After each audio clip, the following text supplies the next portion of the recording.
Madame la ministre, bonjour. Bonjour. Merci de nous accorder cette interview. Alors on va aborder des thèmes assez variés, votre parcours personnel, l'actualité internationale qui est assez brûlante en ce moment, et puis votre vision du rôle de la France. Donc pour commencer, est-ce que vous pourriez présenter un petit peu votre parcours professionnel, quelles ont été les grandes étapes de votre parcours et comment vous êtes engagé en politique? Quel a été le point de départ? Avec plaisir. Déjà, merci pour cette interview et pour cet intérêt pour les institutions françaises et pour ma personne en particulier. Donc moi, je suis ministre déléguée en charge de la francophonie, des partenariats internationaux et des Français de l'étranger. Et donc, je suis ministre depuis peu. J'ai été nommée il y a 6 mois avec le gouvernement Lecornu II. Avant cela, j'étais députée des Français, de ceux qui vivent en Amérique latine et dans les Caraïbes, donc des Français de l'étranger. Et encore avant, j'étais conseillère des Français de l'étranger, mais j'étais surtout avocate en droit international. J'ai exercé pendant 12 ans en tant qu'avocate en droit international et c'est, disons, ma carrière, ma profession en arbitrage plus particulièrement.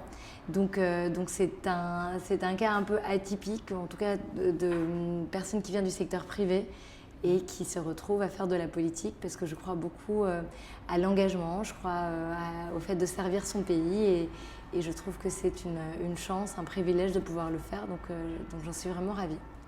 Et donc vous disiez que ça fait 6 mois que vous êtes présente en tant que ministre. Concernant l'actualité, comment est-ce que vous faites pour gérer cette situation qui est tout à fait exceptionnelle, donc le contexte international, comme on le sait, qui est assez complexe? Comment est-ce que vous faites pour gérer les rapatriements français, les ressortissants, etc.? Effectivement, je me suis retrouvée à gérer une crise importante parce que c'est une crise régionale. Vous avez, depuis le début de la guerre en Iran, 15 pays qui sont affectés, de près ou de loin, mais souvent de très près, par l'instabilité, par les bombardements dans lesquels les populations civiles sont finalement confrontées à cette situation. Et donc, dans ces 15 pays, nous avons 19 consulats et ambassades et nous coordonnons les rapatriements des personnes les plus vulnérables. Nous travaillons aussi évidemment pour établir un dialogue diplomatique avec les différents pays, pour permettre la liberté de navigation, pour permettre au commerce de pouvoir reprendre, parce qu'évidemment cette guerre, elle a aussi un impact sur nous tous, dans la mesure où elle a un impact sur le commerce mondial. Et puis en ce qui me concerne moi, personnellement, en tant que ministre en charge des Français de l'étranger, c'est vraiment informer, protéger, nous assurer que les Français qui sont dans la région restent en sécurité. Il y a plus de 400 000 Français dans la région, beaucoup qui sont installés dans ces différents pays, d'autres qui étaient de passage parce que la guerre a éclaté alors que nous étions en période de vacances scolaires. Donc beaucoup étaient allés en vacances à Abu Dhabi, à Dubaï, à Tel Aviv, à Beyrouth, etc. Et donc de nous assurer qu'ils puissent rentrer en France lorsqu'ils le souhaitent, soit par des vols commerciaux, soit pour les plus vulnérables par des vols que nous avons organisés, si on avait organisé une vingtaine au moment où on se parle, soit évidemment, et de toute façon, nous assurer qu'ils ont les consignes de sécurité pour garantir qu'ils restent en sécurité. Et sur le nombre de ces personnes rapatriées, c'est actuellement, on est à combien de... Alors, il faut faire attention aux chiffres, parce que sur le nombre de Français qui sont rentrés en France, il y a plusieurs dizaines de milliers de Français qui ont pu rentrer. Ce sont des vols commerciaux que nous avons d'ailleurs réussi à négocier. Nous avons augmenté la cadence des vols commerciaux par des compagnies émiriennes notamment. Vous aviez énormément de Français qui étaient en vacances aux Émirats arabes unis.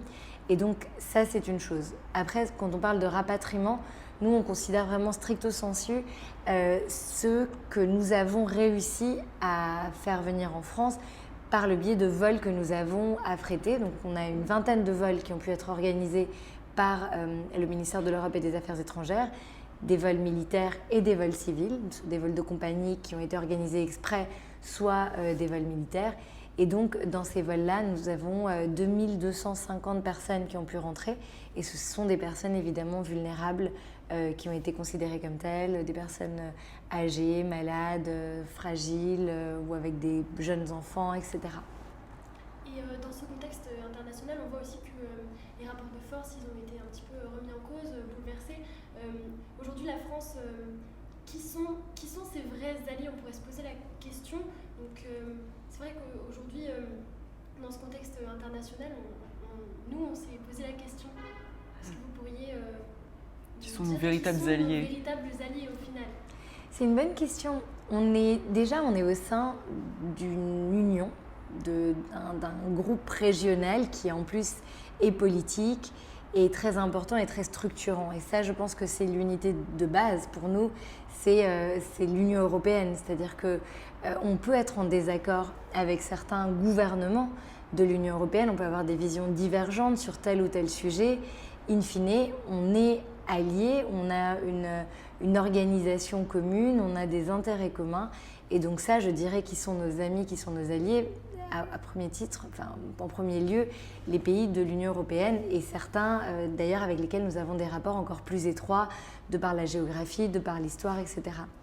Ensuite, on le voit dans la plupart des crises, vous voyez se dessiner des coalitions de volontaires ou ce qu'on appelle les like-minded countries, donc les pays qui ont des visions similaires sur le plan géopolitique, etc. Là, vous pouvez avoir des divergences. Vous pouvez avoir des pays de l'Union européenne avec lesquels on a des très fortes divergences sur certains sujets. Et donc, dans ce cas-là, vous avez un groupe différent, plus large, ou en tout cas différent, qui se crée. On est très proche en ce moment, et c'est aussi historique, mais de la Grande-Bretagne, de l'Angleterre, qui aujourd'hui n'est plus dans l'Union européenne.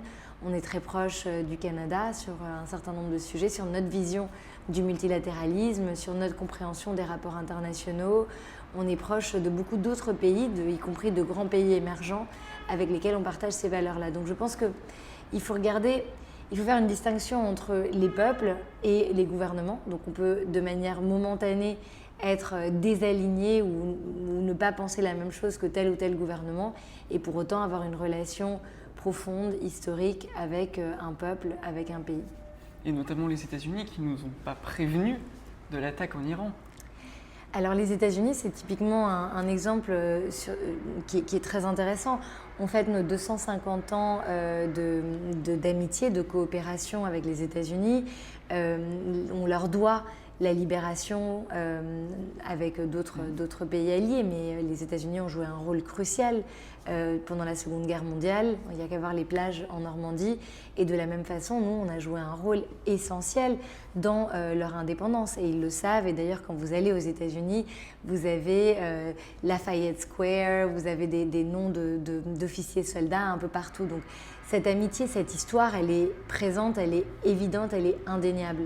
Sur le fait qu'aujourd'hui, avec l'administration Trump, on ait des divergences de points de vue sur un certain nombre de sujets, c'est aussi une évidence et c'est un parfait exemple de ce que je vous expliquais tout à l'heure sur le fait qu'on peut être désaligné à certains moments ou avoir une compréhension différente du multilatéralisme, des institutions internationales et pour autant avoir une vraie alliance avec un peuple, avec un pays. Et notamment dans votre travail, vous devez faire de la diplomatie avec beaucoup de pays. Est-ce qu'on peut faire de la diplomatie avec un régime autoritaire? On doit parler à tout le monde. C'est un peu la base de la diplomatie. Si vous parlez que aux gens qui vous ressemblent ou que aux gens qui ont adopté votre mode de gouvernance, votre mode de fonctionnement, vous parlez avec finalement très peu de monde. Aujourd'hui d'ailleurs, si vous regardez la carte du monde, je ne l'ai plus, j'en avais une dans mon bureau, et que vous regardez le nombre de pays qui sont véritablement démocratiques, c'est-à-dire dans lesquels vous avez des élections libres, une pluralité de partis politiques, la liberté d'expression des médias, dans lesquels vous avez toute une série de facteurs qui sont présents, vous avez finalement une minorité d'habitants de cette terre qui vivent dans un régime démocratique. Donc heureusement qu'on parle et qu'on dialogue avec des pays qui ne sont pas démocratiques. Pour autant, est-ce qu'on peut se dire la même chose? Est-ce qu'on peut tout se dire? Est-ce qu'on a des intérêts alignés? Non. Et c'est là toute la subtilité, toute la différence. On le sait, les relations internationales sont de plus en plus complexes, et notamment avec l'Afrique. On a notamment vu des rétributions d'œuvres d'art, notamment au Bénin, en Algérie. Est-ce que l'adoucissement de ces relations passe par ces rétributions d'œuvres d'art? Alors avec l'Afrique, paradoxalement, les relations vont mieux. On a un peu tendance à dire ça va moins bien parce qu'on se focalise sur essentiellement deux crises. On se focalise sur les États de l'AES, donc les États du Sahel avec lesquels on a véritablement eu un dialogue qui est à un moment très difficile. On a des régimes avec lesquels c'est extrêmement compliqué et on a assumé finalement cette situation. Et on a aussi l'Algérie avec laquelle on a un dialogue qui est aussi complexe, même si les choses évoluent positivement. Et si justement ce dialogue reprend, vous voyez, c'est aussi des situations qui ne sont pas statiques, mais qui sont en mouvement. Mais avec l'immense majorité des pays d'Afrique, des 54 pays du continent africain, on a un dialogue au contraire qui est beaucoup plus riche, qui est beaucoup plus solide, qui est basé sur une dynamique partenariale dans laquelle on se traite d'égal à égal, dans laquelle on se parle entre pays avec des diasporas qui ont des correspondances. Moi, je vais beaucoup voir les repates, les Français d'origine africaine qui rentrent, les expats, les Français qui vivent là-bas. Il y a aussi les diasporas africaines ici, les diasporas françaises là-bas, même si on les appelle moins les diasporas, mais c'est ça finalement. Donc on a des bonnes relations avec la plupart des pays africains. D'ailleurs, on va avoir un sommet en mai à Nairobi qui s'appelle le sommet Africa Forward, qui sera un moment très important justement pour célébrer cette transformation, ce renouveau de nos relations avec l'Afrique. Et en fait, pourquoi est-ce qu'on a des meilleures relations avec beaucoup de pays africains? C'est parce qu'on a justement décidé d'assumer notre passé sereinement. Enfin, ni moi ni vous n'étions nés au moment de la colonisation, mais pourtant ça fait partie de notre histoire. Donc juste de prendre l'histoire pour ce qu'elle est, c'est-à-dire une histoire commune, et en même temps de regarder vers l'avenir, parce que c'est surtout ce qui va se passer dans les prochaines années qui vous intéresse, qui nous intéresse, qui m'intéresse moi aussi pour mes enfants. Et ça passe effectivement aussi par des restitutions d'œuvres d'art qui doivent se faire dans un cadre strict, dans un cadre juridique, parce qu'il y a des œuvres d'art qui ont été spoliées, mais il y en a d'autres qui ont été achetées, qui ont été vendues, donc qui sont légitimement la propriété de personnes dans d'autres pays. Et vous avez aussi des intérêts, des pays qui réclament un certain type d'œuvres d'art, parce que ça fait partie de leur patrimoine national, culturel. Donc il faut avoir justement ce dialogue exigeant, mais je pense que ça fait aussi partie du renouveau de notre relation avec le continent africain. Et dans un autre registre, concernant les relations avec les pays du Golfe, on sait qu'on a quand même une relation assez particulière avec ces pays-là. Et puis c'est vrai que dans le discours de Villepin, il y a quelques années de ça déjà, on avait pris position assez courageusement concernant la guerre en Irak. Aujourd'hui, comment est-ce qu'on peut défendre les intérêts de la France dans le contexte international et dans le conflit qui est tout à fait complexe pardon. Alors, effectivement, dans les pays du Golfe, si on prend la région, là, le Moyen-Orient de manière un peu élargie, encore une fois, je regrette de ne plus avoir la carte que j'avais dans mon bureau jusqu'à il n'y a pas longtemps. On a des Français, je vous disais, on a environ 400 000 Français qui sont dans la région. On a des emprises, à la fois des postes diplomatiques, des ambassades, des consulats. On a aussi des lycées français. On a des alliances françaises, on a des lieux qui appartiennent à l'État français dans ces différents pays, ou alors dans lesquels l'État français a un intérêt, où on a des ressortissants français, etc. Ensuite, on a aussi des bases militaires dans la région. On en a aux Émirats arabes unis, on en a dans d'autres pays. Et on est effectivement mobilisé, présent, y compris avec un porte-hélicoptère, un porte-avions, avec différents dispositifs. On est présent, mais uniquement sur le plan défensif pour protéger nos ressortissants, pour protéger nos emprises, pour protéger nos intérêts et puis pour permettre aussi la réouverture du commerce international. Parce que c'est important aussi pour nos économies et donc pour nos intérêts. Mais comment est-ce que ça s'articule? La France n'a pas changé de position. On reste attaché au droit international, on reste attaché aux instances multilatérales, on reconnaît qu'elles ont des faiblesses, on reconnaît qu'elles ont des fragilités, mais on reconnaît aussi que ce sont les lieux privilégiés pour un dialogue qui est nécessaire, surtout au moment où les tensions montent, surtout au moment où le monde se polarise et se brutalise. On a besoin d'avoir des endroits où on peut se rencontrer et se parler. Sur un registre plus national, comment on trouve sa place en diplomatie lorsqu'on a un président de la République qui est très présent sur ce sujet-là? Ben justement, la diplomatie, tout comme les armées, font partie des attributs du président de la République. Et donc justement, ce qui est intéressant et ce qui est important, c'est de pouvoir articuler l'action du Quai d'Orsay, de ce ministère, avec les priorités du président de la République.